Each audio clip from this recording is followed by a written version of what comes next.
Yeah.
You go.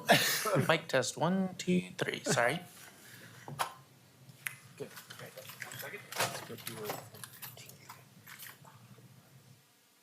Or Adam.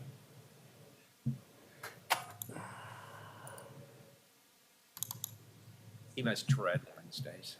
Sure. Let's go back. Connection. It's coming through, it's going to YouTube, we got captions. Okay. We're good? Go. All right, good. Thank you, everybody, for your patience. We're back in session, and we have our technical glitch sorted out. Carl, back to you. Great, thank you very much. So to pick up where I left off, I'm going to do a little background on kind of how we got to this point on the Enhanced Services District program, and then turn it over to our consultants to present their report. So in early 2020, there was a public push to reevaluate the city's Enhanced Services District program, or ESD program, with concerns ranging from perceived lack of transparency regarding ESD budgets, operations, board procedures, even whether enhanced service districts should exist at all in Portland. This public pressure led the city auditor to conduct an audit on the existing ESD program and the three ESDs currently in Portland, and generally found issues related to accountability, public oversight, transparency, and representation within the ESD program as it had been administered in the past. In response to the audit, the city took the following steps. We created and filled the Enhanced Service District Coordinator position, which is Devin sitting here with us. We created scopes of work that the ESDs were contractually obligated to perform within their districts. Created scopes of work that the city was contractually obligated to perform within each district, essentially outlining a baseline level of basic services in those districts that each enhanced service district could count on. Implemented a variety of new reporting requirements and oversight measures and new contracts with each new district as they were renewed. For example, the ESD coordinator now sits on each ESD board in an ex officio capacity, and regular reporting on activities is required for each district, including annual reports to City Council. You will be receiving some of those in the coming months. Hosted several stakeholder listening sessions and launched a survey to identify issues, and hired BDS Planning, kind of an unfortunate name in Portland, a little bit confusing, but this is Brian Douglas Scott, who I'll introduce in a minute, and his firm is called BDS Planning. It's not the BDS that occupies this this building. Hired BDS Planning to further examine the ESD program and the ESDs themselves and make recommendations rooted in industry best practices that would address the concerns flagged in the audit and advance Portland's ESD program. During this process, BDS Planning reviewed all recordings and transcripts from council hearings and interviews conducted during the 2020 audit, outreached and interviewed public officials, civic leaders, ESD stakeholders, including condo owners, business owners, and property owners within each ESD in Portland, ESD leadership and city staff, and presented their initial recommendations at a public meeting held in early December. Following this meeting, the city collected public comments for about a month, all of which are included in an appendix to the report which you have and we're considering today.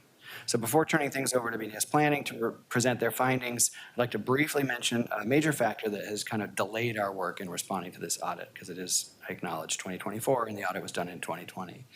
OMF did hire an ESD coordinator in 2021 who began the necessary work to respond to the audit and develop recommendations. However, the ESD coordinator left the position by mid-2022, and the position remained vacant until we were able to secure permanent funding for the position in this year's budget, and we were able to bring on our current ESD coordinator, Devin Reynolds, in October 2023. So that did lead to some delays in advancing the work. Devin will be serving as the contract manager over all of Portland's ESDs going forward.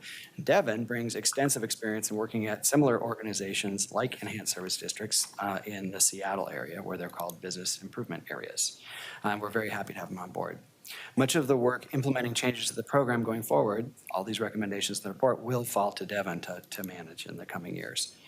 With that, I'll turn it over to BDS Planning, Managing Partner Brian Scott, and Andreas Mantilla, partner, to present their report.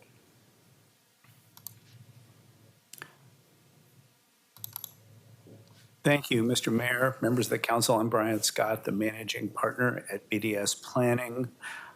It was nice of you to name one of your city bureaus after our firm. We appreciate it. Glad to be here with you today and share our report.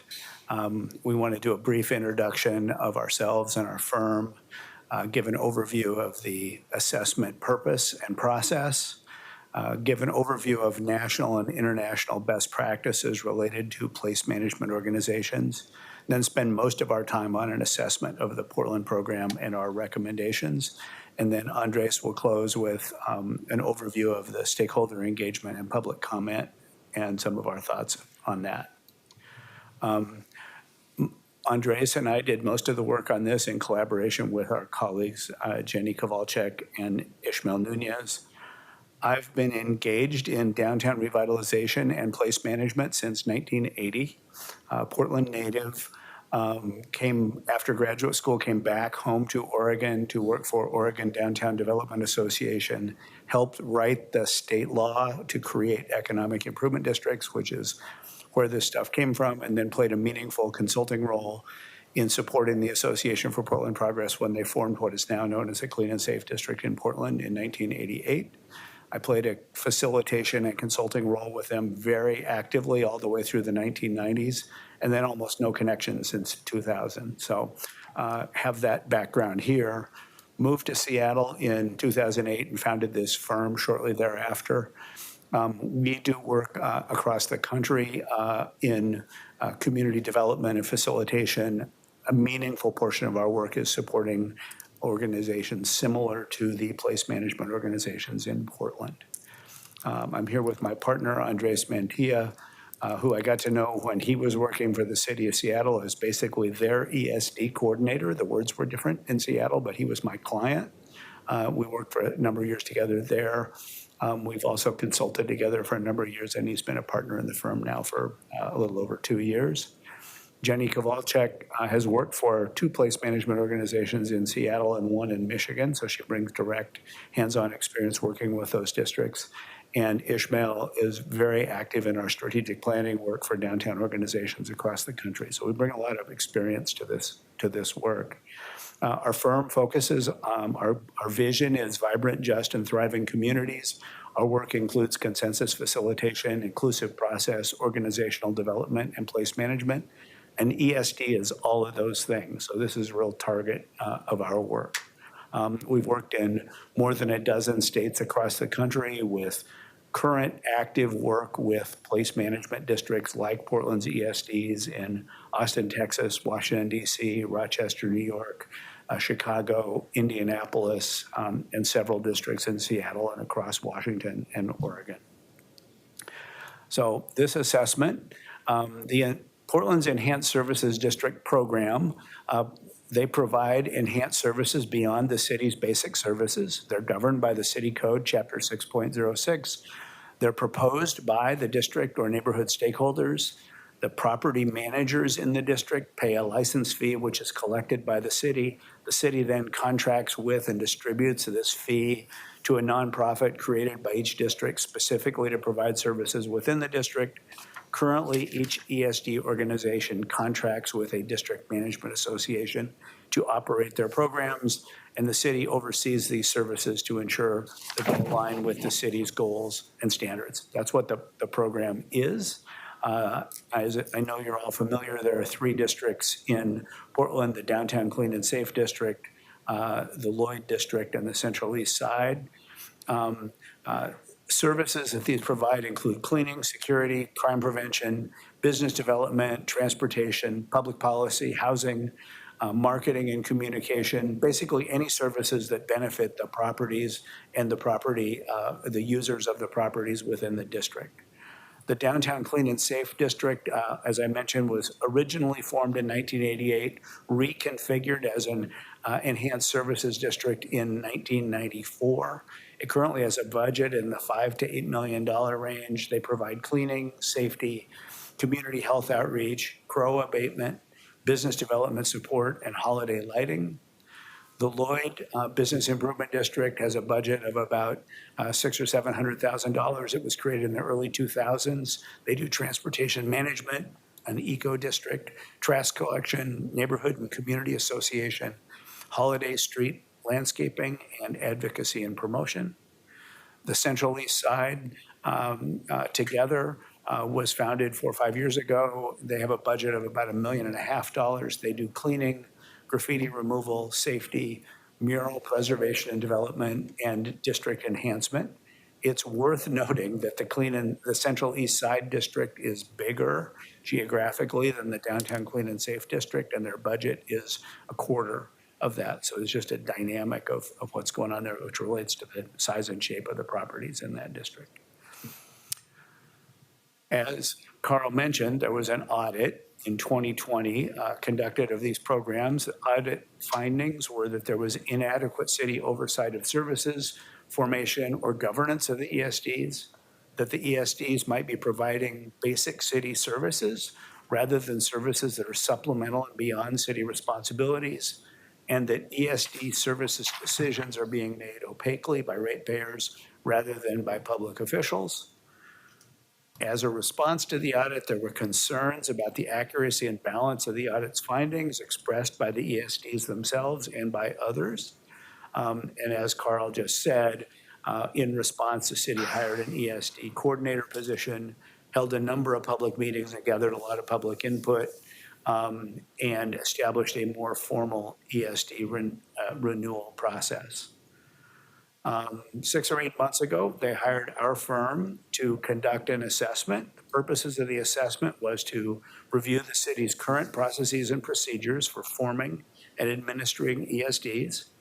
In consultation with ratepayers, develop recommendations to improve the current system of rules and regulations, and be responsive to the findings of the 2020 audit of the program, recommend improvements to the rules and procedures for district formation, allowable scope of services within public spaces, inclusivity and governance and transparency in reporting, and make recommendations for effective ongoing city oversight of the ESDs. That's what we're here to do today. Our process was fairly straightforward: an assessment of where we are, recommendations on where we want to go, and implementation, how are we going to get there. In the fall, we reviewed all the documents that the city provided related to much of this history of the program, and we interviewed key stakeholders from council staff, executive leadership, bureau staff, the ESD staff and board, and others that were interested. We watched all the recordings of the public meetings held by the previous ESD coordinator. And then in November, we made preliminary recommendations on policy and procedures, city oversight, ESD operations, and reporting. We vetted those recommendations with everybody we'd already talked to and presented at a public meeting. And then there's been public comment since then. Andres will touch on that later. And then here we are presenting to the city council today. So quick overview of national best practices in place management. In my 40-some years of experience at this, successful districts require economic fundamentals, design and development principles, sustained marketing and promotions, and maybe most importantly, strong leadership and consistent management. An enhanced services district is a way to pay for all of these things. Vitality depends on marketing and promotions, environmental services, hospitality and safety, retail and business strategies, planning and design improvements, and strong management. Again, an ESD can pay for each of these things.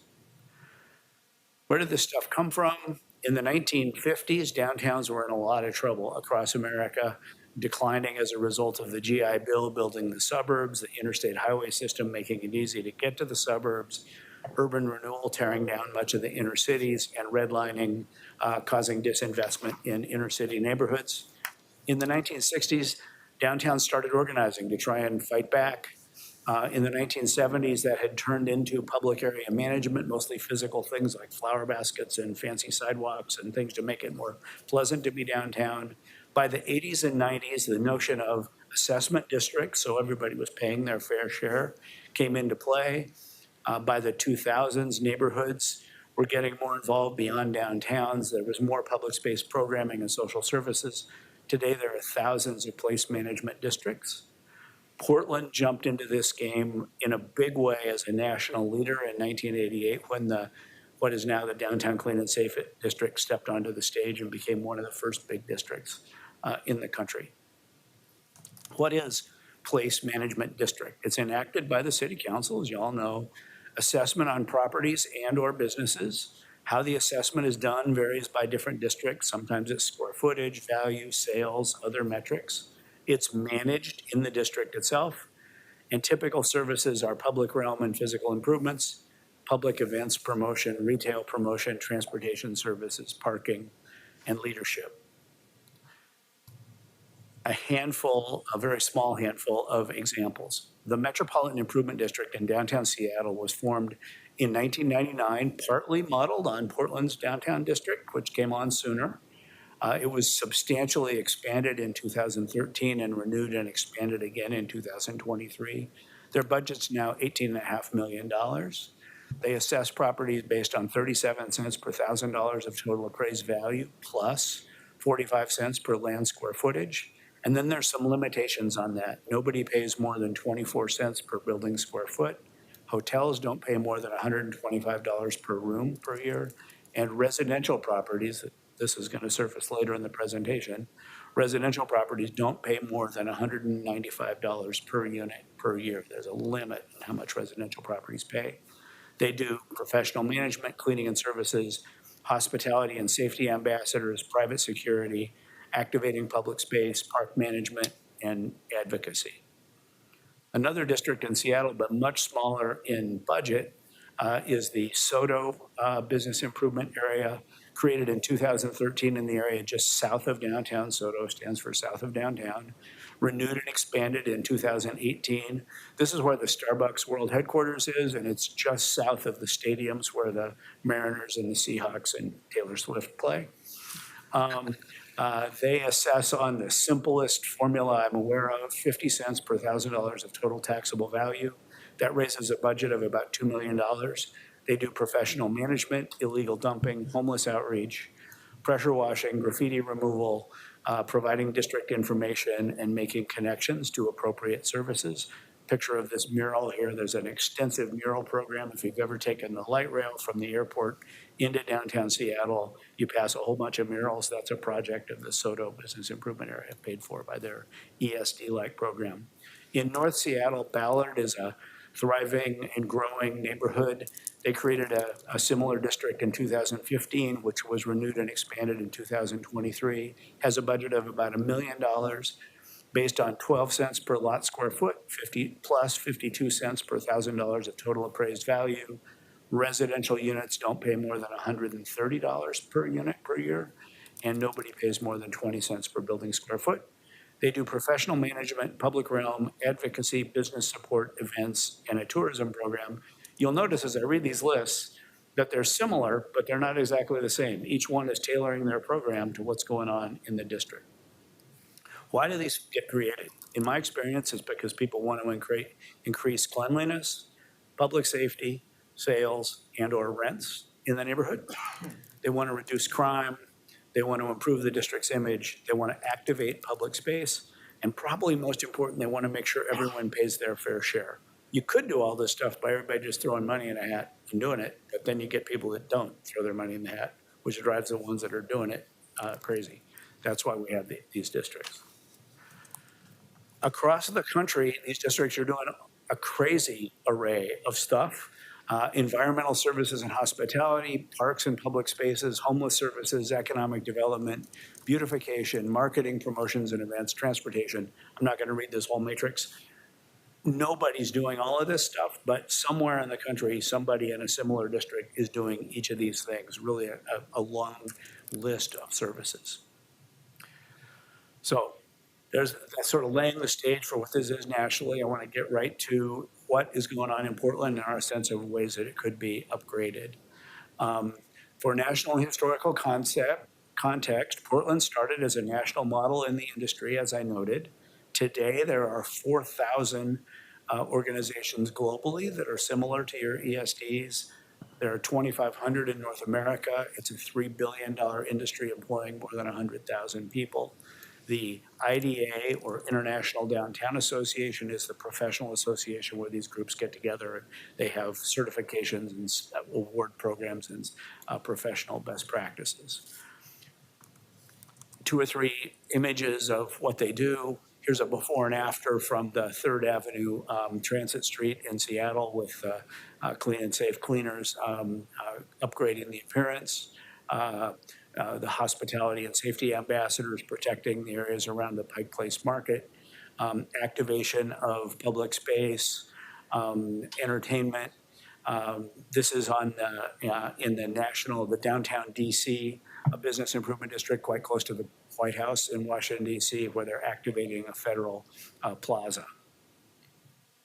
So national and historical context, Portland started as a national model in the place management industry, but as you all know, you didn't need us to tell you this, but Central Portland's experiencing a crisis of confidence related to public safety, public drug use, remote work, office and retail vacancy, and low foot traffic. Disproportionate ESD resources are being put into clean and safe activities in response to the city's inability to maintain basic service levels. The city's ESD oversight offers little guidance in forming or operating ESDs, and the ESDs are not aligned with national best practices. The assessment mechanisms are complex and hard to verify, and the ESD governance lacks clarity at times. We heard all this stuff loudly. Some of this stuff was highlighted in the audit. This creates an opportunity to refresh the ESD program's vision, clarify its mission, and sharpen its operations.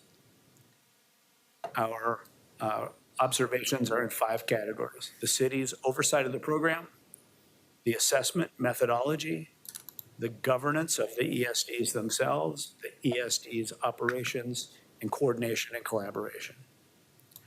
Starting out with the city's oversight. National best practices of city oversight of similar programs are most cities provide guardrails for district operations.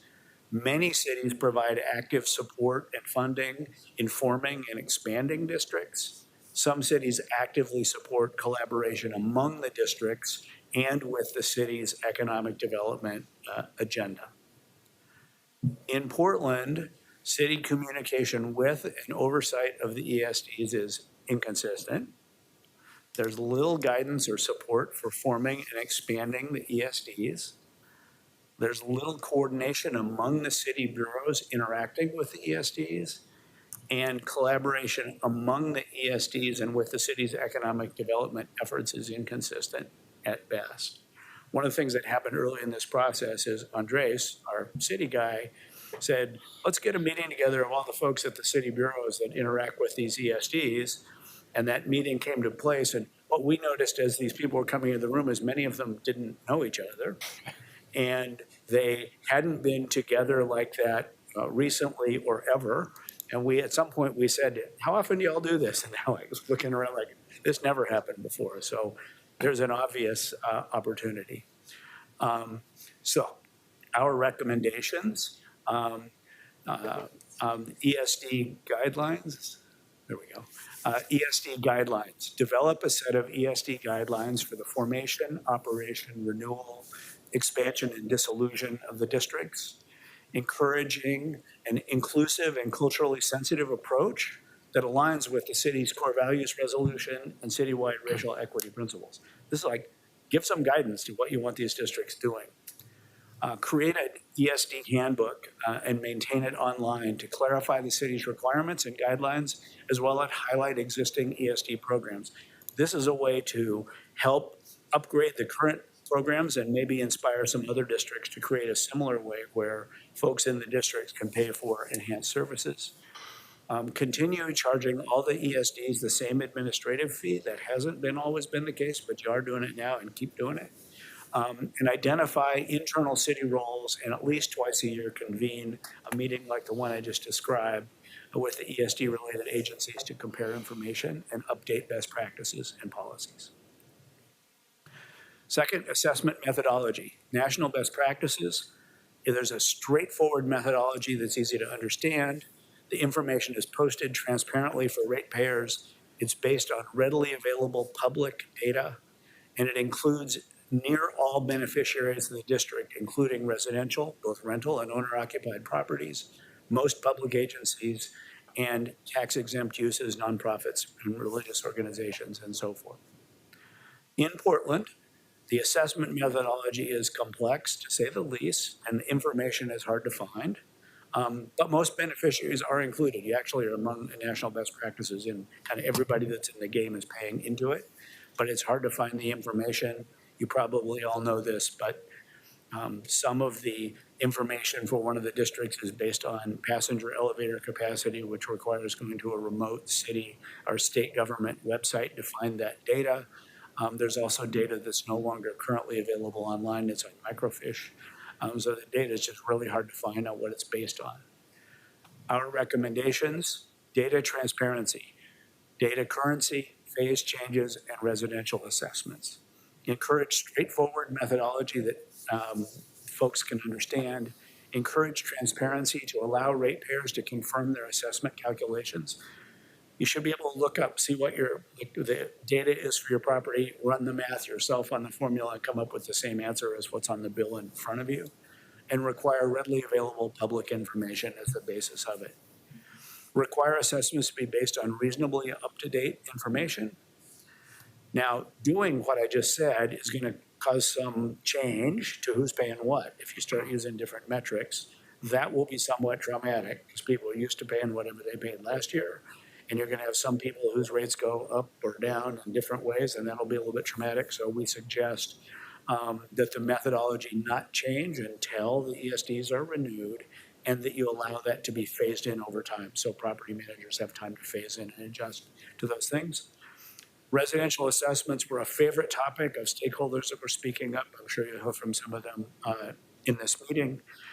We recommend that you continue to include residential, both renter and owner-occupied properties in the paying ratepayers, because everybody benefits from these services. All different users benefit from the services and from a vital district. But all ratepayers should be represented in ESD governance. And you might want to consider limits on residential assessments because residential properties are more valuable per square foot than commercial properties. So depending on how you do it, their assessments can be pretty high. You saw some examples I gave you from Seattle. Moving to ESD governance, national best practices. The districts contract with a district management association for operations, just like is happening here. There's transparent board selection process that's open to all ratepayers. Agendas and minutes are available to ratepayers and the public. Public visibility, budgets, annual reports, milestones, finance, and governance. Board meetings are open to all ratepayers with clear ground rules for participation because the board is the board. They're the ones who get to have their meeting. But other ratepayers should see what's going on. And then an annual meeting that's open to all ratepayers with opportunity for questions and sometimes board elections and or budget approval by the ratepayers. In Portland's experience, the way the contracting with the District Management Association is familiar, but it's hard to understand the governance procedures. A lot of confusion about that. There's confusion about elections, decisions, priorities, and accountability. As a result, there is a lot of speculation and suspicion about what's happening there.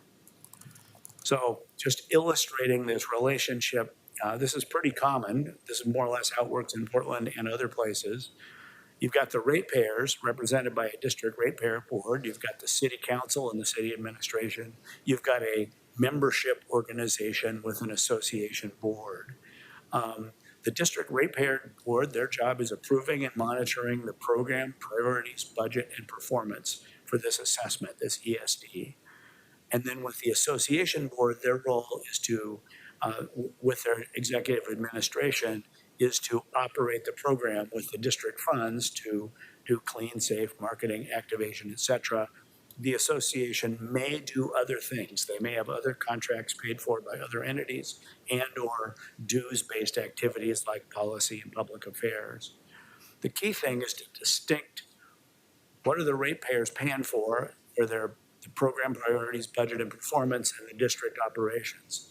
The ratepayer board representing the ESD ratepayers should be identifying priorities and monitoring the performance of district operations, not the other way around. It's the board of the ESD that should be directing how the funds are spent.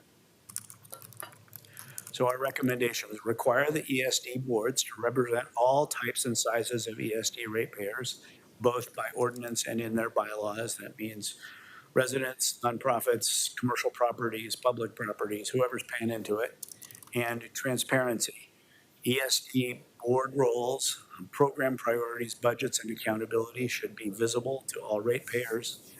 Transparency and clarity, the role of the ESDs and the management associations, specifically program implementation, salaries, and management fees. And the ESD board elections, meetings, and agendas and minutes should be transparent. So there's a lot of room for improvement on the transparency and accountability of the individual programs. Two more categories: ESD operations, national best practices, documentations and service outputs like litter and graffiti, basic services agreements to maintain city services in coordination with the place management district, enhanced services. Clean and safe services do make up considerable place management resources, and marketing, physical improvements, and economic activation are also important. Some contracted services for efficient operations with local versus national. In Portland, there's some documentation of service outputs. There could be more. There's city challenges that you all know. The city has trouble meeting the basic services, which is pushing the ESDs into disproportionate clean and safe focus. Really important for the city to uphold its end of those basic services agreement, and the city should be doing the city's job so the enhanced services district can do enhanced services. And then the city's current subcontracting requirements put some real burdens on these place management districts in finding local contractors to do some of their work. And that's pushing them to use national firms when you might get a better deal through local firms. So recommendations: report revenue and expenditures related to ordinances creating them, report board member and ratepayer representation and selection process. There should be an annual meeting of all ESD ratepayers, and there should be regular reports to the city council as is taking place, as Carl mentioned. Rigorous adherence to the basic services agreement and oversight by the ESD coordinator and ESD staff. And then subcontracting, reconsider the guidelines for ESD procurement and subcontracting practices. Finally, coordination and collaboration. National best practice: place management districts often form their own networks to promote idea sharing and collaboration. For example, the DC BID Council is a council of the 11 business improvement districts in Washington, DC. In Seattle, the 11 business improvement areas in Seattle get together regularly and coordinate closely with the city's economic and development agenda. The California Downtown Association has a strong statewide network of enhanced service district programs. In Portland's experience, there's sporadic communication and coordination. It's not really very deliberate and consistent. And there's confusion and lack of follow-through on roles and responsibilities. Our recommendation: strong economic development collaboration between the ESDs with Prosper Portland and with the larger business community, like the Governor's Task Force, and implementation of its recommendations. We strongly think the ESDs belong in the economic development cluster in the city's reorganization with Prosper Portland. They should be your strong partner in what you're trying to achieve for Central Portland. The ESD program should be in the community and economic development services cluster, as I've said that. Facilitate strong collaboration among the ESDs on shared priorities and individual best practices. Strong coordination between Downtown Clean and Safe and Portland Mall Management Incorporated. For clarity of services and contracting, they're providing services in an overlapping area, which causes some confusion. That should be clearly transparent and strongly coordinated. And then coordination standards and reporting among the city, the ESDs, and the private security contractors that are prolific in Portland. So there's an overview of national best practices and our assessment and recommendations of what's happening here. We've been actively engaged with stakeholders and getting a lot of public comment. Andres is going to give you an overview of that. Thank you, Brian. Andres Mantilla with BDS Planning, partner Just a few slides on stakeholder engagement and public comment process. Just to reiterate the slide earlier, we started this effort in the fall in our assessment period, reviewing and kind of reading and listening to a lot of documents, past testimony, public engagement testimony that was previously heard about the audit, interviewing key stakeholders, and then did some stakeholder vetting, as Brian mentioned. More specifically, we did document review and research, starting with the 2020 audit, looking through the audit response, audit survey and results, working through ESD overview presentations, reviewing the city code, reviewing basic service agreements and reports, council hearings, listening to public comment, the district review meetings that happen in June and fall, the fall 2-year status report, and then met with ESD staff, with board members, public officials, civic leaders, broader community organizations that are stakeholders within districts. It might not be ratepayers, ESD stakeholders and ratepayers and city staff. We also then, as the city staff mentioned, we had a public session on December 12th. It was a recorded session. We drafted recommendations, and we presented our draft recommendations and shared those recommendations on the City of Portland's ESD website. And then we had a public comment period from December 14th to January 15th. Some themes, and the full public comments are listed in your appendix. I'm not going to go through all of them, but just elevating some themes. We heard an opinion and theme around condominium owners should be exempt. As we included in our report, we think that residential properties, both rental and owner-occupied, should continue to pay because residents benefit from ESD services in vibrant districts. We do think that residents should be represented proportionately on ESD boards, and that the city should consider perhaps some residential caps in the assessment model. Next, we heard more city oversight is needed to address transparency and governance concerns. We agree, and we included that in our recommendations. We heard that the city needs to meet their baseline or base service agreements per ESD contracts. We also agree and included that in our recommendations. There's a concern that ESD resources are being used to support non-ESD related activities at partner organizations such as salary costs and our other advocacy efforts. ESDs, as we articulated and then showed visually, should operate with high levels of transparency. ESDs are operating with high levels of transparency in many cases. ESD boards should direct the use of ESD funds and services, as was articulated in the chart. ESDs cause gentrification and contribute to over-policing. So as Brian mentioned, ESDs are funding mechanisms that are there to provide a certain level of enhanced services that are agreed upon at the local level. And those services should be responsive to the identified needs of the district. You know, we agree that ESD boards and organizations should be working with ratepayers, with stakeholders, and with the city to be aware of how their services are being implemented in adherence with city policy to prevent issues like this. And then finally, a comment that the third-party contributor, BDS Planning, is biased. BDS is a national expert in place management organizations in district formation and operations. Our task was to represent and present recommendations on transparency governance, and we've done so here. It wasn't on whether ESD should exist or shouldn't exist. So thank you very much for the time. And as I mentioned, the public comments are included in the full, in their full appendix and Appendix B in the report. I will turn it back to Mayor Wheeler. Very good. Colleagues, at this point, before we get to public testimony, are there any questions?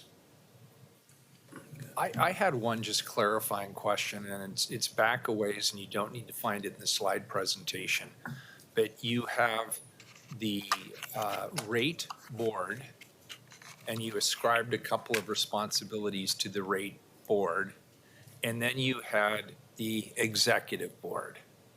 I'm not clear on what the difference is between the two. Could you just give us a few more sentences?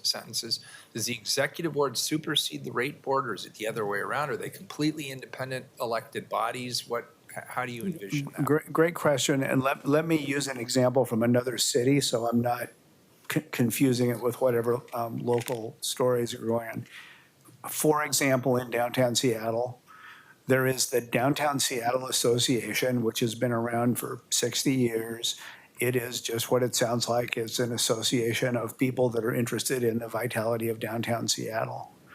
There is also the Metropolitan Improvement District, which is different words, but it's an ESD essentially.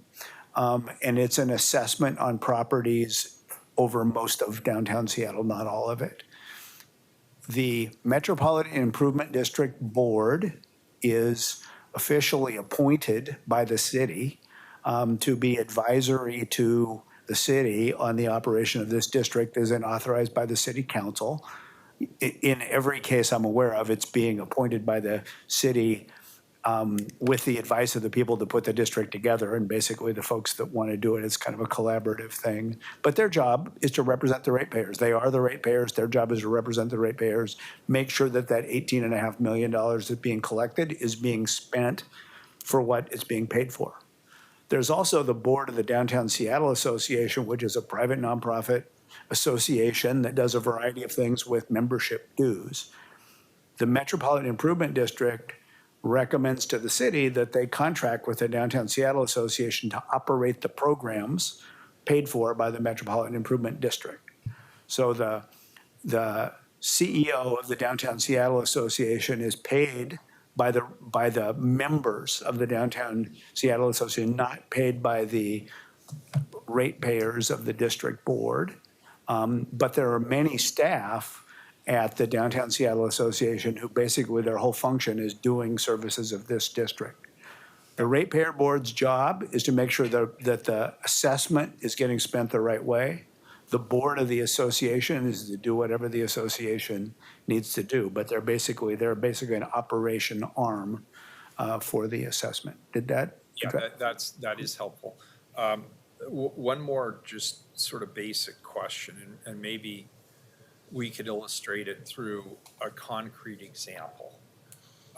And it's a hard one, and I'm deliberately picking a hard one. So there are people in our community who support homeless sweeps. There are people in our community who oppose homeless sweeps. How is that adjudicated through this process? Who decides what the policy of the ESD would be?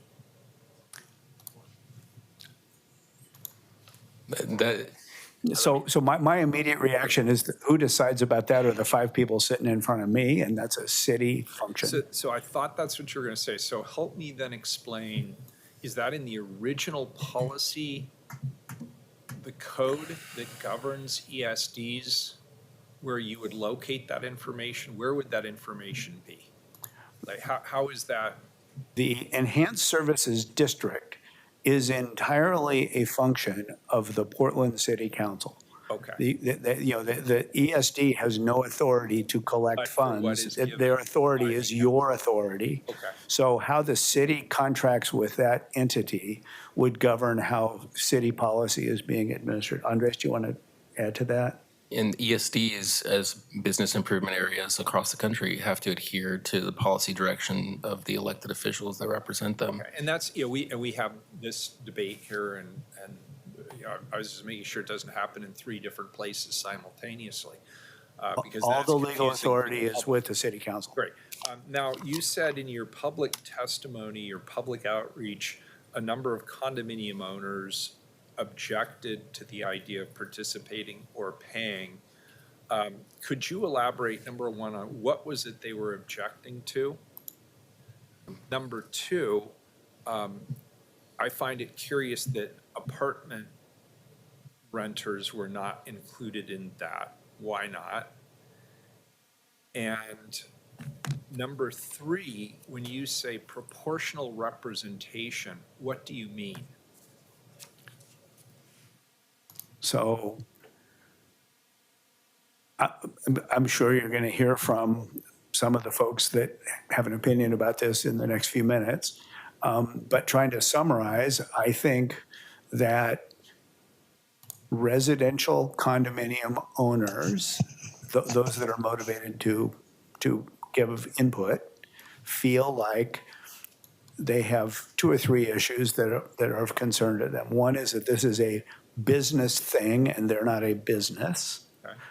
That particularly the downtown district is operated by a business organization that they're not eligible to be members of and therefore board members of. And that they are being charged more than once for the same set of services through various things, through their city taxes, through their TriMet taxes, through the ESD assessments. I think those are the three categories.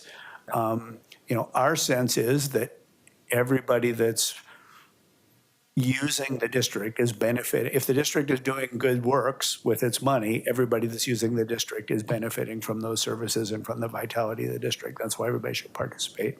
And we thoroughly agree that they should be represented appropriate to how much they're paying into the district. So when you said proportional, you were talking in terms of revenues going into the district? Is Yeah, that? it seems to me that if residential properties are putting in 10% of the money, then roughly 10% of the board members ought to be representing residential properties. I'm surprised apartment renters were not mentioned more prominently. Is there a reason for that? They didn't, nobody spoke up loudly asserting that something needed to be addressed there. We think that they should be treated the same, the ownership properties as well as the rental properties. And one last question, then I'll stop because I know there's people who want to testify and perhaps my colleagues have a couple of questions as well. So who pays? So if I own an apartment building in Portland, which I don't, but let's say I own an apartment building in the ESD, do I pay? Or it sounds like what you're saying is the tenants pay individually. How is that done? How is that assessed? Watch my hands closely, this is tricky. So in Portland, your enhanced services districts are a fee for the privilege of operating property within the district, and it's paid by the property manager, which is defined as the person who pays the water bill. Oh, interesting. That's different than most other places, and there's reasons for that we could get into if you want.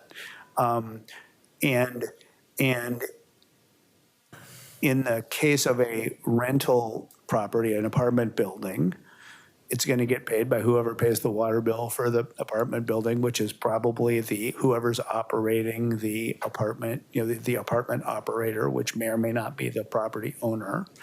And they are certainly building that cost into whatever they're charging for rent, either as part of the rent or as a surcharge on top of the rent. Okay, so it may not be completely transparent. If I'm a renter, I may not know that I'm actually being assessed for. And cost. I have not done the arithmetic on any rental residential property in Portland, so I don't know. I would guess that the cost of the ESD is in the tens of dollars a month, and that the rent is thousands of dollars a month. So it is a pretty small number.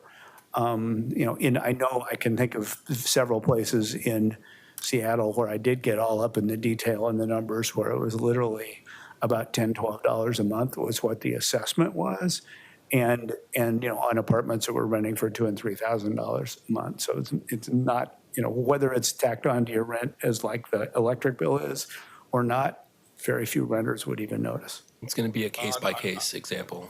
Understood. I mean, the arts tax is a little over $30 per year here. We hear about it all day long. So just so you know. Yes.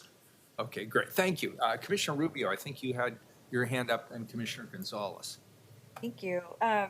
Thanks for the presentation. It was really helpful, and the report, reading it was helpful too. I have a question about your recommendation for readily publicly available data. Can you talk, and then I was quite surprised about that it's based on elevator capacity. That seems dated. Can you talk a little bit about that methodology that is being used right now, and then what is used in other cities? I would just love to understand that a little bit more. The Portland ESD program is carefully crafted to be a surcharge on properties in a specific district for the privilege of operating property in that district, as opposed to a tax on the ownership of the property. And so it is not based on property value. There was a district in place in downtown Portland before ballot measure 5 passed that was based on property value. When measure 5 passed, the Oregon Supreme Court ruled that an economic improvement district, was what it was called then, would fall into measure 5 compression. That was problematic for a variety of reasons. So this was created as a different methodology. The folks managing the program at the time, I was involved, I was there when it happened, were trying to create a formula that was very similar to what they'd had before. And they tried to use as many factors as they could figure out to try and get something that wouldn't cause too much change. It sort of made sense to solve the problem they had in 1994. The bad news is that it hasn't changed since 1994, and that's 30 years. And they're still using some metrics from then. So that's why it got out of date, because it was inconvenient to change it, so it didn't get updated. And then you show up and look at it now, and it's like, that's weird. So we think it needs to get updated and be using current and publicly available information. That will take some work, but we think that would make it a much easier to understand program. But the mechanism that you're talking about with Elevate, like that is not, so then you're saying by your review, that is not publicly available? Well, yet. technically it's publicly available, but you got to be a data sleuth to find it. We had to get coached by folks in your city finance office about where it is, because they have to go find it. And we did go look it up, and it's pretty hard to follow. Okay, but broad strokes, the surcharge approach is one approach that is used across the country, or, because I'm hearing you say it's based on tax value in Well, other places, or? there's two things there that are all intertwined. One is this a surcharge for the privilege of operating property versus a tax? Okay, And then the other is, what data points is it available on? We think it needs to be a surcharge for the privilege of operating property because of Oregon law. But it could be based on more readily publicly available data, and that's our recommendation. okay, great. And I have one more question. So you use the example, I'm just trying to get a picture of what it could or is here, could look like here. You use the example about the ratepayer board in Seattle, and then working alongside the business board or district with the convener being the city, or like what are the lines of, like what's the staffing model, and what is the connection from one board to the other? I'm just trying to apply it to how something like that might work here. Good question. So you have the Portland Metro Chamber, which has been around for a long time, and they are the organization that they are. I'll let them speak for themselves. But one of the things that they do is operate the Downtown Clean and Safe District, but they do many other things. And then you have the Downtown Clean and Safe Enhanced Services District, which is a very specific thing created by the Portland City Council. And it is convenient for the Enhanced Services District to hire the chamber to operate this program. But they shouldn't, but the ESD board, made up of ESD ratepayers, should not give up their oversight of the funds. Okay. And so it's the supervision of, are we getting our $5 million worth? Is it getting applied to what it says in the ordinance that we're paying for? Is that getting used? That should be the ESD board's job.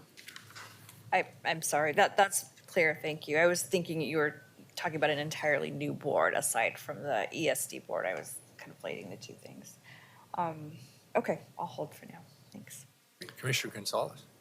I have a technical legal question, but it's really for context. So if you don't know the answer, that's fine. But there, in your report, there's reference to ORS 223 when the district was for, at least with downtown was originally set up.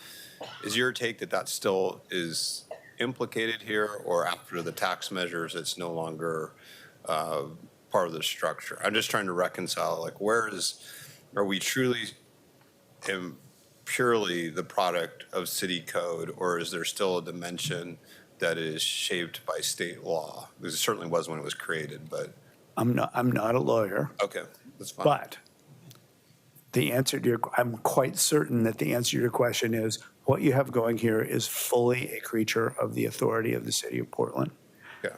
And it's operating in the same state where there is an enabling statute that would allow for an economic improvement district, and that the most recent legal consideration is that if done that way, it would fall into property tax limitations following Oregon law. Got it. Okay. It's always on these more complex areas, it's important to kind of parse out what is truly city and what sometimes has some overlap with state, but that's clarifying. I probably have a number of questions on your recommendations, but I'd rather get to public testimony and then maybe circle back to it. But the high level, from your vantage point, and anyone can answer this, are any of these recommendations currently being implemented from your vantage point? Yeah, well, with the hiring of Devin as ESD coordinator, there's kind of an increase in coordination internal to the city of Portland. Kind of the example of bureaus kind of working more closely and collaboratively, that's happening. We think it should happen more consistently and regularly. The formation of, or the administrative fee that's being charged as part of the kind of renewal, that was evened out. So now each district is being charged the same administrative fee by the city of Portland to collect the fees and distribute. And more, there's kind of closer collaboration amongst the ESDs themselves that's then also spurred by Devin. I think as we've started to have some more of those coordinations, some of the things around clear governance, clear best practices are starting to come up.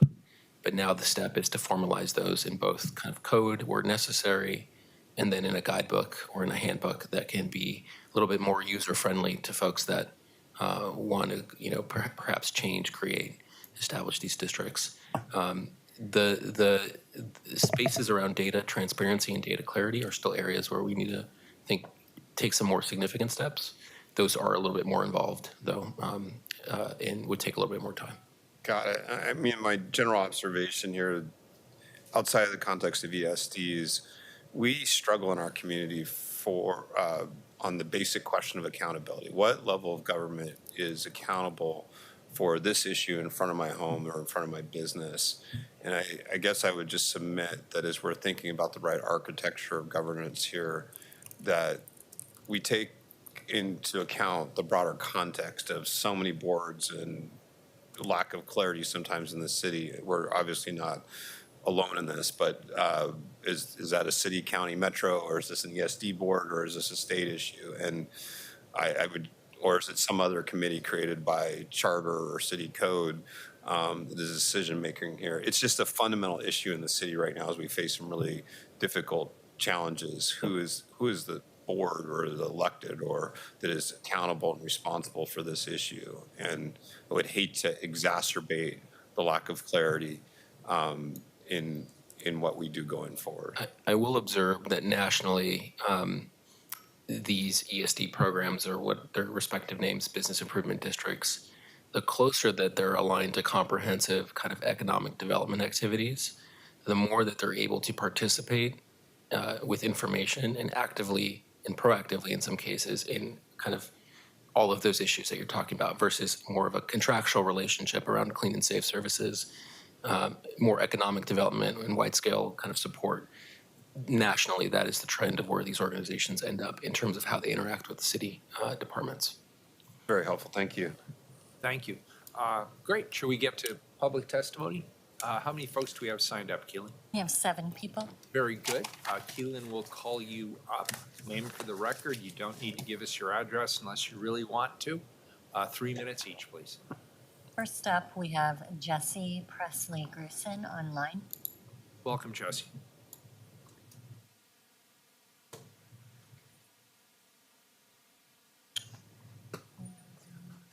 I think they might have left. We'll move on. If they come back, we'll circle back. Hyung Nam.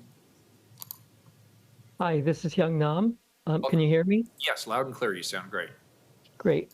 So there are a lot of things that are not addressed here in this report and in this presentation. First of all, it's very unclear what happened with Sean Campbell, the previous coordinator for the city.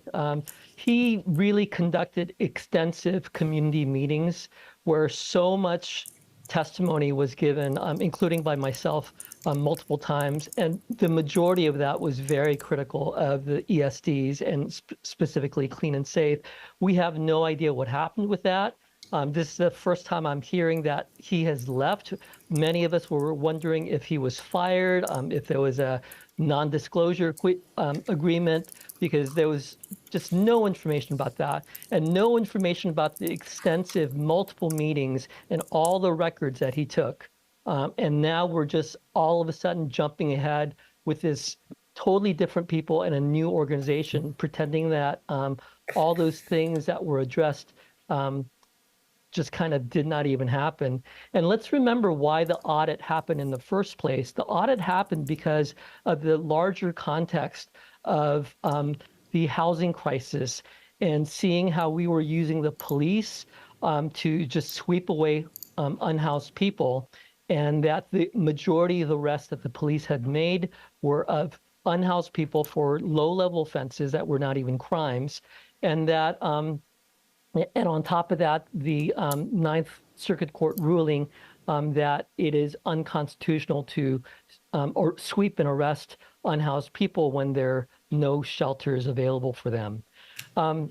It's interesting in that context that Brian admitted that one of the so-called benefits of ESDs is that it would increase rents. That is a problem.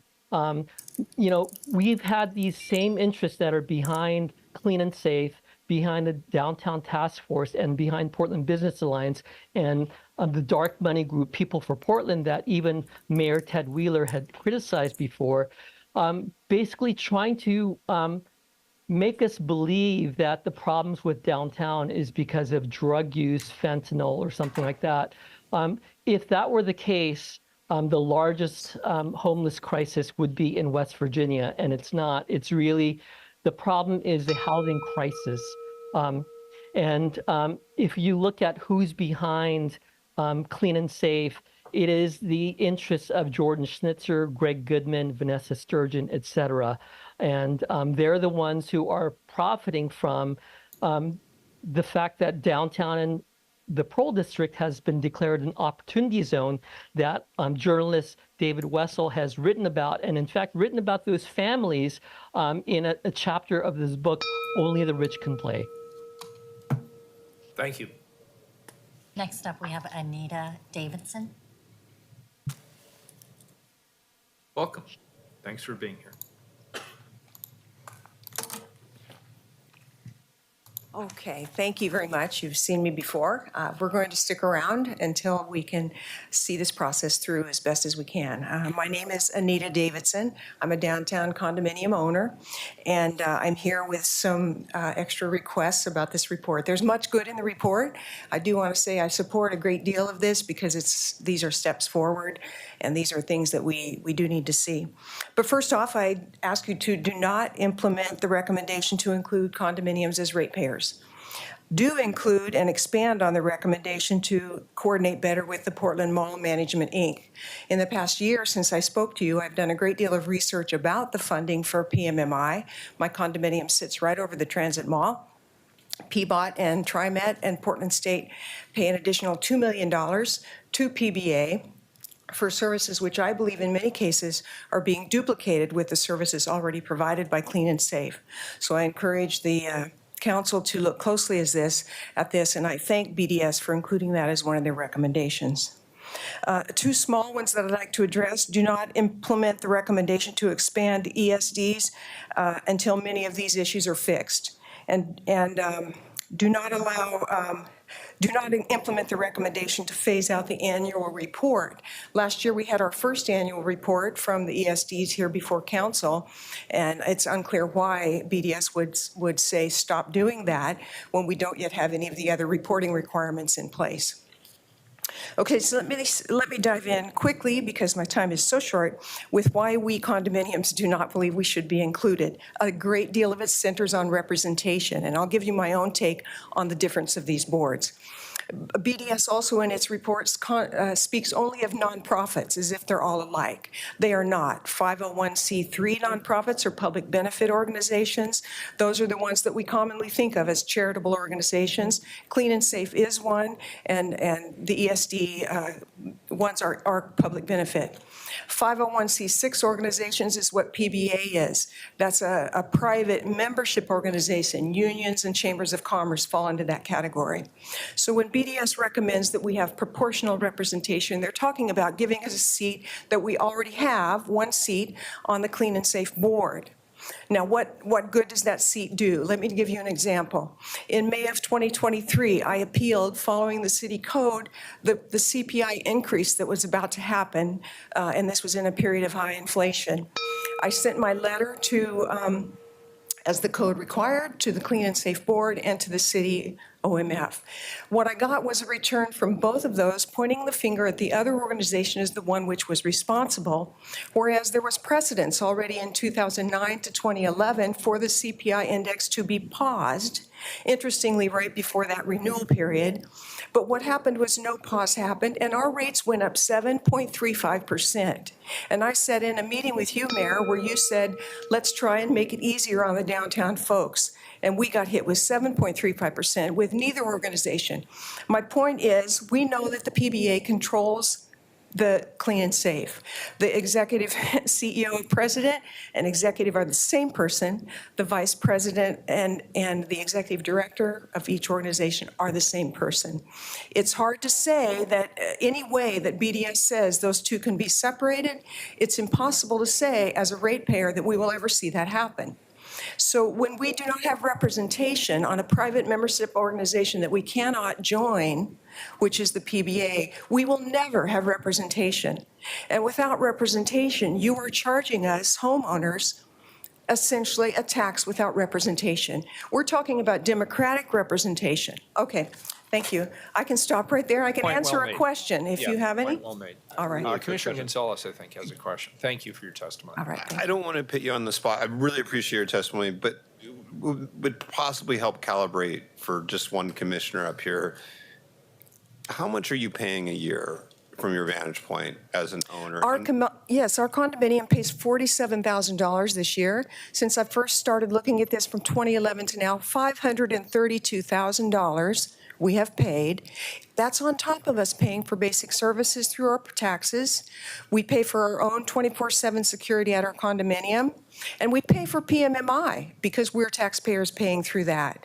That $532,000 would pay 2 years of insurance on our condominium building. It would pay 2 years of our own private security. And it's not a matter of how much we pay necessarily, although BDS agrees many of us, which would include our condominium, pay too much. In one category, they say, oh, you're different than businesses, so you should pay less. And the next minute, they say you're just like apartments because you're the same, but we're not. We are residential owners. So it's a significant amount of money to us. Even in fact, the 5 years that will happen between 2021 and perhaps policy change in 2026, we will have paid another $200,000 into this. Got it. And maybe trying to be relatively precise, just to quantify. So 47,000 is what you're $400 a year for me. $400 a year. That was my question. Okay, thank you. Thank you very much. Long way around. Okay. Thank you. Anything else? Thank you. Next up, we have Mark Wells. Oh, wow. Welcome, Mark. Dramatic entrance, I know. good to have you here. Thank you. Good to be here. Hopefully I won't fall down and make a fool out of myself. Good afternoon, Mayor Wheeler and Portland City Commissioners. Thank you so much for having me. I'm speaking on behalf of the 3 enhanced service districts. So I work with my counterparts, the executive directors. We submitted a joint letter to your offices yesterday, so you have that for your records. What I'd like to do for my testimony is just read this joint letter, so parts of it as part of my testimony. Downtown Portland Clean and Safe, Central East Side Together, and Go Lloyd Enhanced Service Districts write together to express our united support for the assessment and recommendations provided by BDS Planning regarding Portland's ESD program. The comprehensive review undertaken by BDS Planning offers a roadmap for how Portland can modernize its ESD program to maximize the benefits of this essential private-public partnership model. BDS Planning approach is grounded in an analysis of national best practices for enhanced service district operations and affirms the ESD Management Association structure used here in Portland as a national best practice. This also recognizes that this institutional collaboration between private and public sectors is crucial to maintaining the livability and economic vibrancy in cities across the nation. We recognize the need for greater clarification in fee calculations, as we discussed at length here, especially for residents in our districts. The proposals for an updated assessment mechanism, including a cap on fees for residential units in the center city, represents a fair and equitable approach to funding enhanced service districts. We are committed to working in support of the city in its efforts to evaluate and modernize these policies. We are also pleased with the proposal to create guidelines facilitating the creation and operation of ESDs. We recognize that current assessment and fee collection methodologies de facto only allow for the formation of and operation of ESDs in the central city. We strongly support the adoption of new policies and policy changes that will help facilitate the growth of new ESDs around Portland. Just for context, Seattle has 11 ESDs. Los Angeles has, I believe, over 70. So we're of major cities over 500,000. We are the outlier in the number of business improvement districts or ESDs. City policy should be updated to ensure that every neighborhood business district in the city has a realistic path to establishing its own ESD. These recommendations are a step forward in distributing the benefits of ESDs citywide, so all communities, regardless of density, can enjoy the services ESDs can provide. We wholeheartedly agree with the recommendation that the City of Portland should meet its baseline service agreement outlined in each of the ESD scopes of work with the contracts with the city. ESDs continue to spend a disproportionate amount of our budgets and staff time on security and janitorial services, deviating from national best practices and our stated purpose of providing enhanced services and economic development related activities. ESDs support an updated scope of work and tracking mechanisms to provide greater accountability. The emphasis on government transparency is also well received. Both Downtown Portland Clean and Safe and Central East Side Together have embraced updated reporting requirements during recent renewal processes. While we support the intent and recommendations to require public comment at ESD board meetings and the posting of public meetings, we suggest a better approach, requiring annual meetings of all ESD ratepayers to ensure that all of these voices are heard equally with stakeholder input. And I think I'm out of time. I just very quickly, Commissioner Gonzalez, to your point and your questions of what's being implemented right now, I'm very proud to report to you that this is completely independent of what you decide to vote in and change the rules and regulations in city code regarding ESDs. We have just started a community engagement subcommittee, of which we have a condo owner on with the Clean and Safe board. Their job is to create and implement a robust community outreach strategy for the future.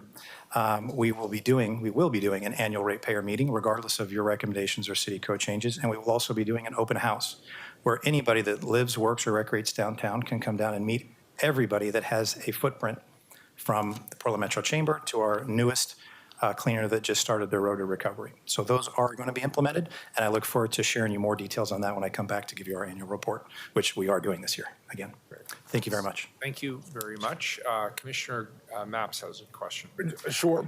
Mark, great to see you. I'm Good to see sorry you. about the foot. Frankly, I didn't recognize you with the beard, too. I'm very incognito. I'm limping and I have a beard, so Well, you it's still look, me. you look great, and I Thank you. appreciate you being here today, especially under these trying circumstances. And if I just want to clarify a couple of things. Today you're speaking on behalf of all 3 ESDs, is that? Yes, and it's in the BDS recommendations. The 3 ESDs have we've always worked together well and collaborated, but not in a formal process. Yeah. About a year ago, we started meeting monthly, the 3 executive directors. We've done joint outreach, education on ESDs. So yes, absolutely, I'm here with the permission of my fellow EDs from those other ESDs, to a lot of acronyms, to come and represent and speak on their behalf as a joint ESD program. Well, that's great. I'm glad to see that collaboration and to see that collaboration grow more formal.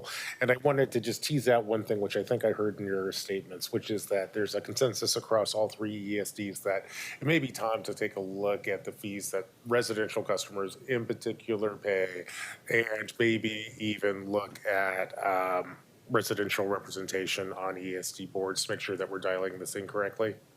100%. We're in full support of the recommendation. Again, I'm national best practices in almost any industry I'm a big fan of that. Yeah. Even though it's interesting that, a lot of ESDs and business improvements districts formed theirs after ours, and that's what we should be proud of. We've been trendsetters in a lot of things. But absolutely, we support that for all residents at CAP, following national best practices so that it is in line with that. Because if you look at the current HOAs, some pay close to that cap, some pay exceedingly higher than that. And that's simply not fair and equitable. Well, great. I'm glad to hear that. And I'll tell you, that's basically where I'm at too, as I think a lot of people in this room know. I'm a big fan of ESDs, been involved in this space for a long time. I do hear the concerns coming specifically from condo owners. And frankly, if I can just turn to my colleagues on council, I do hope that's a space that we can make some progress on.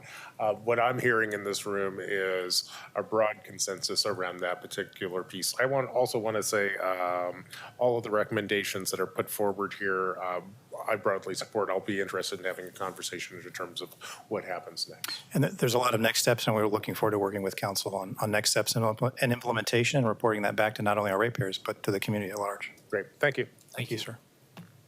All right. Thank you very much. Thanks. Next up, we have Steve Witcherly. Welcome, Steve.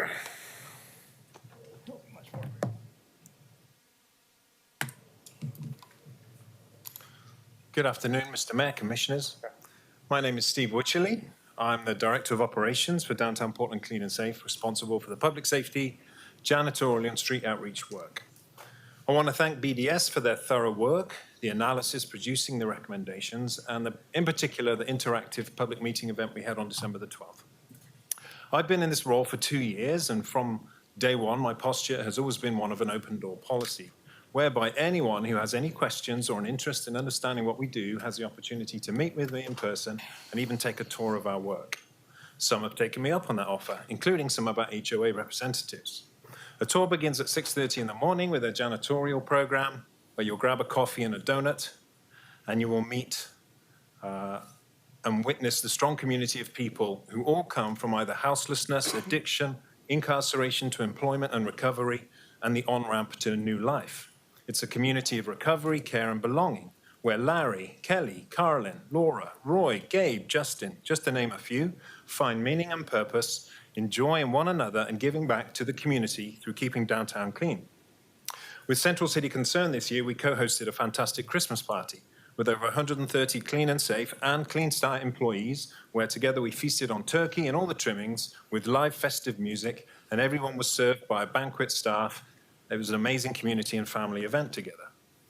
And then on the tour, we would swing by our public safety program, whereby under a new vendor with training, including de-escalation, trauma-informed, respect, and dignity, we respond to calls for service to address behavior that presents challenges to the livability and public safety environment. Our methodology is one of safety first for all involved, customer service, including the person who may be the subject of the call, and problem solving, whereby we try to connect the best solution to the problem at hand. You would meet a diverse team of people from all genders and race, strong LGBTQ+ representation, and people from diverse lived experience, including experiencing houselessness, who have chosen public safety as their profession. A team that has been first on scene to over 120 overdoses, keeping someone alive until medical could arrive. In fact, just today, 2 of our patrolling officers found a missing person. He was an elderly lady who was, we had a notification they'd been missing for 2 days. We found that person, waited with them for about 3 hours until Multnomah County could dispatch the appropriate people to take custody.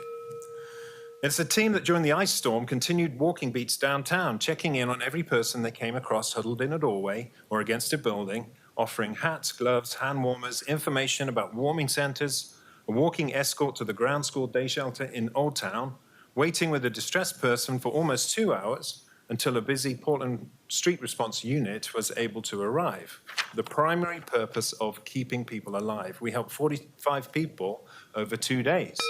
Recently, with the Joint Office of Homeless Services, we discussed how best we can partner in emergency outreach for future extreme weather events. Our street outreach team, this last year, a new project with Bybee Lakes, we've helped 393 individuals, contacting, getting records of those folks, referred 100 people to services within the district, and transported in the Hope Van over 40 people to services including Bybee Lakes. I have some more to share, but I'm out of time.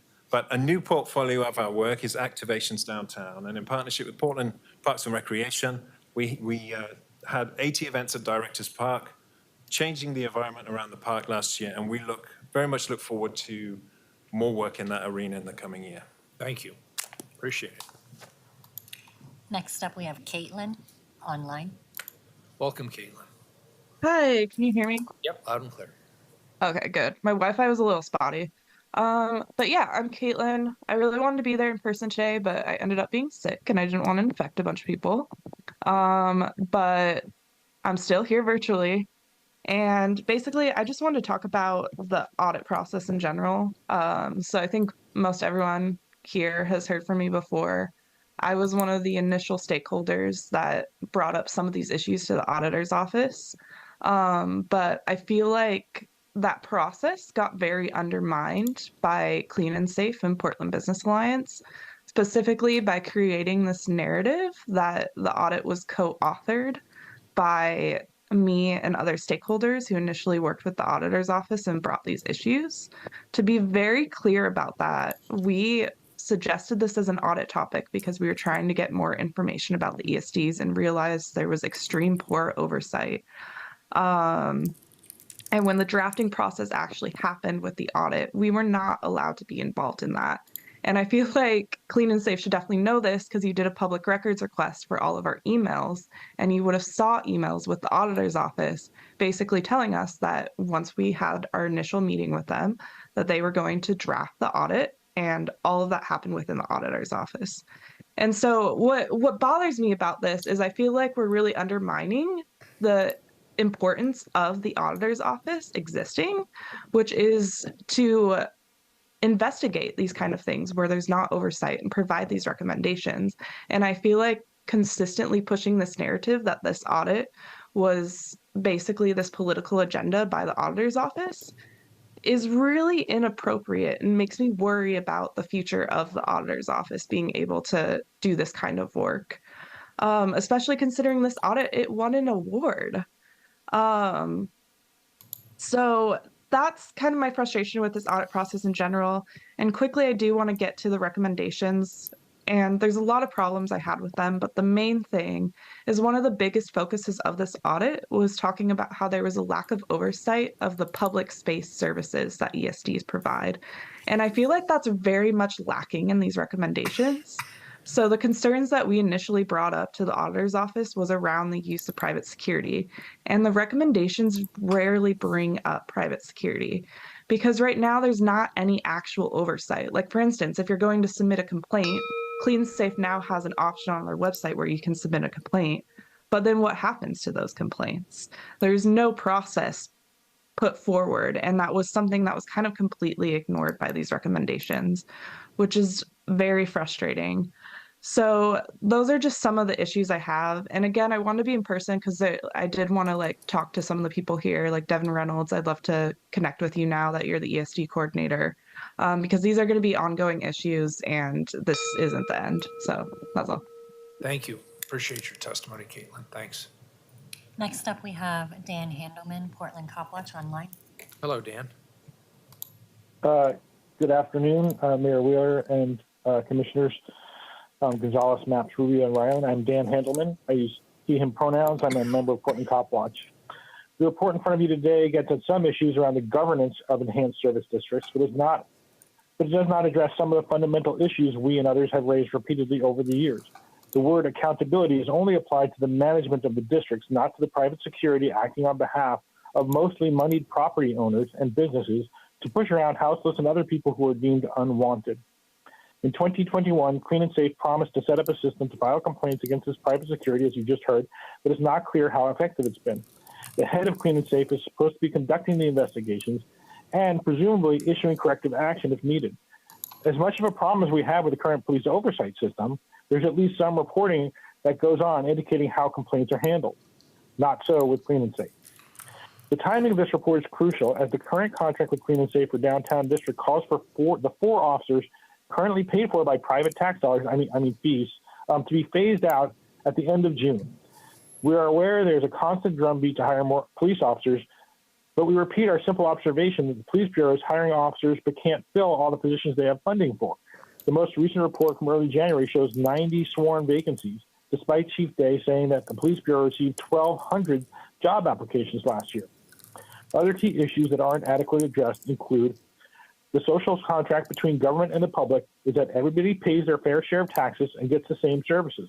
Letting people with more money pay for extra services runs contrary to this premise. There was a limit set on how many security guards patrolling at one time could be armed, 25%. There's not seemed to be anything in the report addressing whether this has been followed or is even necessary. The report also doesn't touch on how houseless persons have their belongings confiscated and thrown out when they're supposed to be tagged and stored for easy retrieval. We also noticed that the last contract renewal that Clean and Safe pays money for special prosecutors in the district attorney's office, which speaks to the goal of the program criminalizing people rather than helping them. In short, this report is very inadequate and will require either this council or the new one coming in next year to actually tackle the question head on about whether those with money get to have more service on public property than those without. And it was stated several times that the people who are involved in the board and the people making decisions about what's going to happen in the spaces that are downtown that a lot of people use who don't live there or own property there are going to be set by a board that's exclusively made up of people who are paying into this program. It's got to include other people who come downtown, including the workers that you all want to come down and be part of what's happening down there. But anybody who's going to be affected by these policies should have a say in what the policies are going to be. Thank you very much. Thank you, Dan. Next up, we have Jesse Presley Grusin online. Welcome.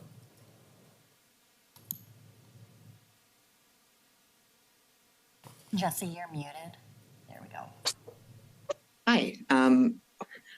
I am going to keep this brief. My main concern is what this will do to further policing our unhoused neighbors. I have seen so many of them already be mistreated and even harassed by security that I guess works for the ESD districts. And I'm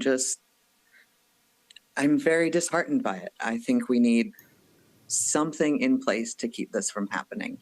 I honestly don't support ESDs at all, but if they're going to be a thing, we need a way to protect our community members from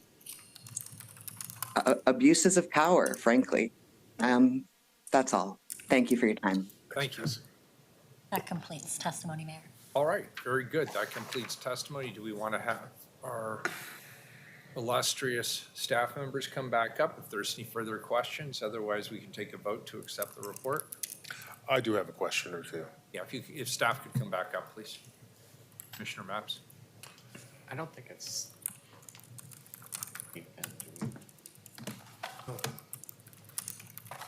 I think it's just staff, right? Well, everyone's welcome. I think we probably. Although frankly, my questions are going to be directed towards staff. First, I want to thank everyone both for the public testimony and the presentation.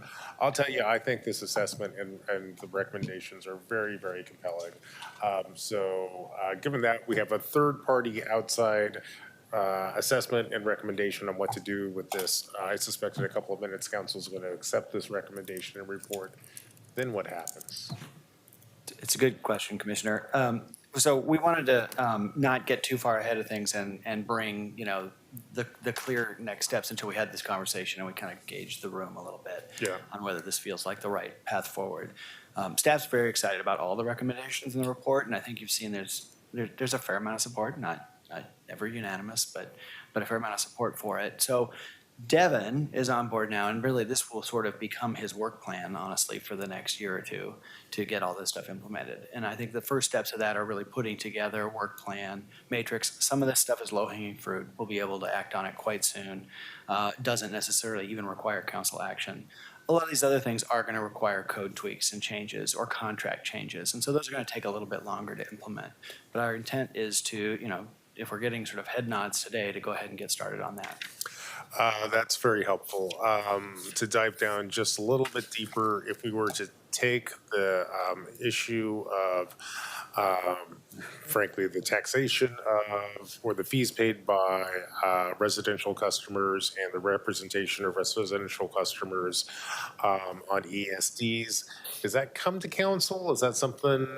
Yeah, the rate structures are actually set in city code, that 6.06 section now. So those will be code changes if we do change that rate structure, and those will come to city council.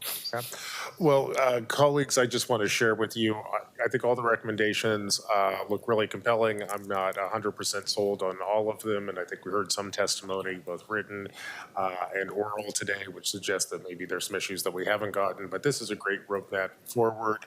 I sure would like to see a deeper conversation and maybe some recommendations about possibilities for tweaking or perhaps capping the fees that condo owners pay and taking a look at basically having proportional representation for residents on ESD boards. I feel like that's compelling. I think Commissioner Gonzalez, you might be, can't remember, I think you might have missed some of the conversations the last time this came around, but at least in my experience on this council, the condo thing and the representation thing are a consistent concern, in addition to the houselessness and the public safety stuff too, which I would actually bracket into another bucket. But in terms of the things that are before us today, that's what I hope, that we move forward with this, and in particular, and hopefully sooner than later, pin down the fees and the representation questions. That's all I got. Thank you, Commissioner. Commissioner Ryan. Yes, thank you, Mayor. And thank you, Commissioner Maps, the points about the condo associations. It's, we've heard this before. Yeah. And we were going to act on it. I just want a little more clarification on timelines. So the audit came out, when's the actual date of that audit? I don't have that handy. 2020. I think it's in the ordinance. And then this, then you dove in the last year, like at least 2 years later, 2.5 years later, 3 years later. And then what happened from the audit, between the audit and then finally getting this report? That's like almost 4 years. A few things. And I'm really wanted staff, because I think it's more our side of the street, so to speak, on this one. I'm not talking about the people we're contracting with. It's more like, what are we doing on our side so that we don't, we receive an audit in 2020 and it's 4 years later and we're just doubling down on the audit and we haven't taken action. It's okay to say, like, just say what happened. I just want to know what happened. It's a fair question, absolutely. So, I mean, the big step timeline since 2020 was we did hire the Enhanced Service District Coordinator in early, well, I can't actually tell you exactly when, but that was kind of the first step. That took some time to bring that person on board. And the first course of action was immediately to go through the process of renewing Downtown Clean and Safe's contract, which was a pretty extensive process. You probably remember a lot of those public hearings. That was pretty contentious and took all of the time of the folks working on the ESD program to kind of get through that. Immediately after that, we had the Central East Side Together renewal process, which benefited greatly from the work that Downtown Clean and Safe kind of, paved a path, plowed the road a little bit. But that was also a lot of work. In 2022, we lost the Enhanced Service District Coordinator. I'm not prepared to go into any details about that HR matter, but that person left the position. And then we didn't have those resources to really take on the next step, which was starting to get into the bigger audit response questions. It took us over a year to refill that position, largely because of budget issues. That position was originally a kind of a temporary position with limited term funding. We had to go through, and we weren't going to be able to hire somebody with 6 months of limited term funding left who would, we wouldn't have gotten Devin, right? We wanted a really good candidate who was going to be committed to this role going forward. So we had to go through the budget process to get that funding converted into permanent funding. And just for your information, you may know this already, but the districts are actually contributing half of the cost, roughly, of the Enhanced Service District Coordinator through withholdings from the collections, and then the general fund contribution from the city is the other half. So it's a true partnership there. We had to get that funding converted into permanent funding before we were able to really do a good recruitment and get Devin on board, and he joined us in October of this year. Before that, and actually the good news about that process is we did get some salary savings over the year that we didn't have anybody in the position, and it was just sort of me limping along, checking the boxes with Downtown Clean and Safe, trying to do as much oversight as possible. I also have some other things that are going on in the city to look after, but so we got through that period, but we were able to use the salary savings to bring in the consultant team to really give us this expert view, best practice based assessment of where we really are and what we can do to sort of make our districts as good as they can be.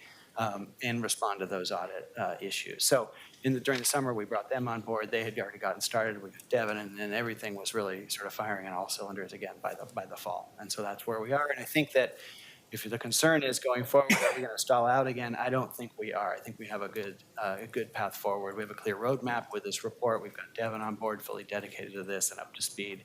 It's a good working relationship with the stakeholders, and I think we'll be able to move fairly quickly on some of these recommendations. I think you got to the heart of the matter, and I enjoyed meeting you last week, Devin, and, onward.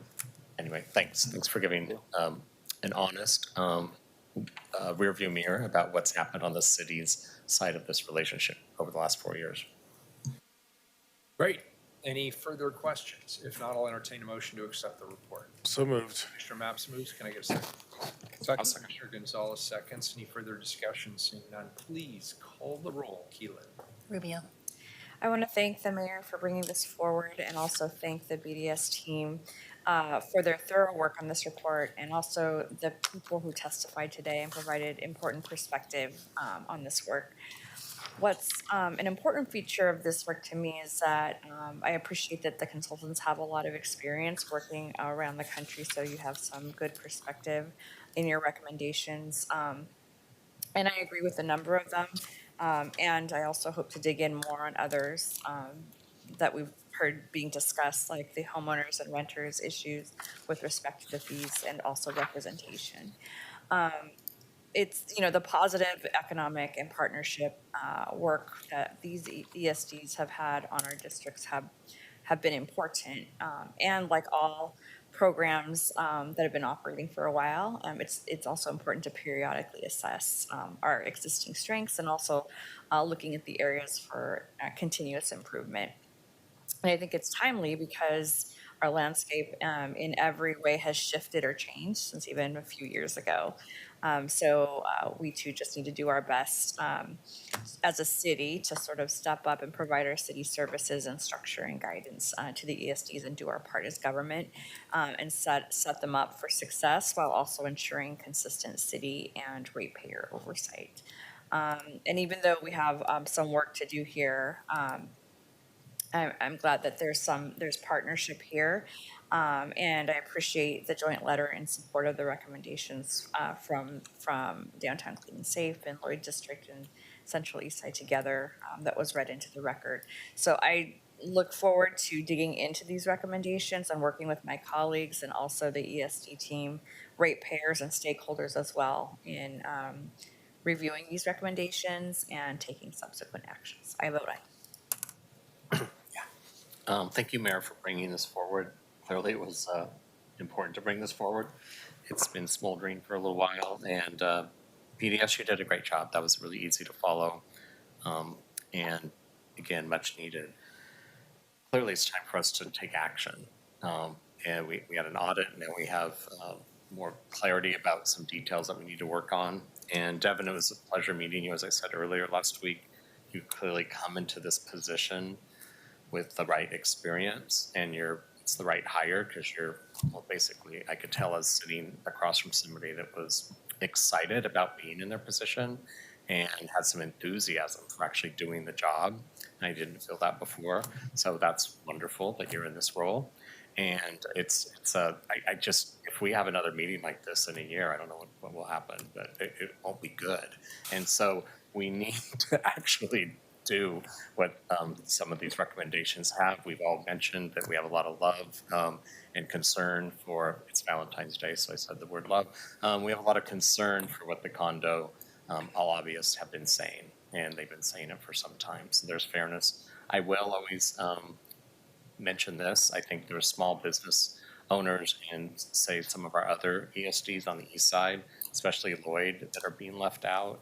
So I think we have to continue to look at how the Main Street small businesses get worked into this.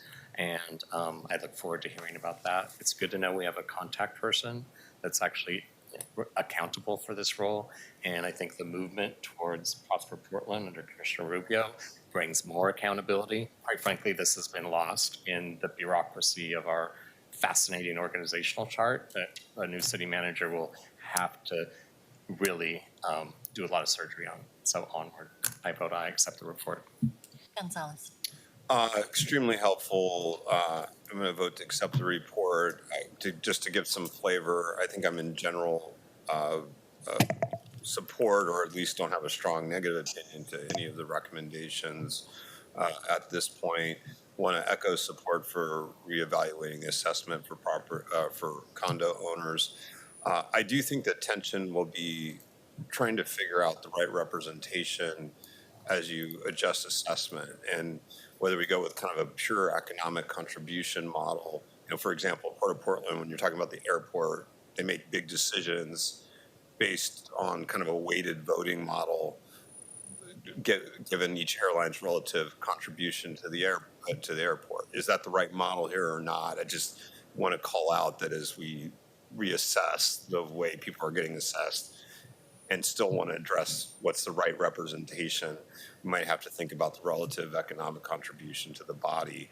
Not that that's a complete way to do it, but I think we have to think that through. I do want to get out one other, I think EES is, you've given us the history here. They're always going to have a place. They make sense for focused attention on the needs of business districts in particular. But the crisis we're facing in public safety and confidence therein, I also don't want to run from sort of the underlying equity arguments that we have to struggle with as a community, that we have to raise the expectation for public safety for all in the city, whether inside or outside ESDs. And this becomes a flashpoint because they're dealing in a focused way at the perception of, at the behest of large owners in the city. But the core expectations of public safety, the core realities of public safety, that is on us to address comprehensively. And ESDs cannot be the sole, not that there's any implication of such, but that cannot be the sole outlet of our attention on that. So I just would point that out. I am very interested in thinking about another part called out in your report about how we've gotten so focused on the public safety aspects for ESDs and how the relative share of business development and promotion has really gone not by the wayside, but has been really minimized as a percentage of the dollars spent. I think that's problematic over the long haul. And I'm not sure what the solution is on the one hand right now, but thank you for calling it out. And I'm very intrigued by the connection to Prosper Portland and how to deepen that. Also calling out, I think Prosper Portland's going to go through its own exercise of defining what it's going to be 2025 going forward, and maybe, crystallizing what its real purpose is at this point going forward. I think that overlaps with how it would interact with ESDs. But again, I vote to accept the report. Thank you for the good work here. Maps. I want to thank staff and our guests for the testimony today. Also, I thought we got some really good public testimony. I've intervened in this conversation several times over the afternoon, so I think people have a pretty good, clear sense of where I'm at. Looking forward to seeing these recommendations get fleshed out and come back to council. Obviously concerned what happens with residents in terms of taxation and representation in this space. I hope that we can get some of this work done in this calendar year while we're still sitting here. That would be deeply satisfying, given the amount of time and energy that we've all invested in that. But with that, I will vote to accept this report. Thank you, Mr. Mayor. Wheeler. Good report. I vote aye. The report's accepted. Thank you. We're adjourned.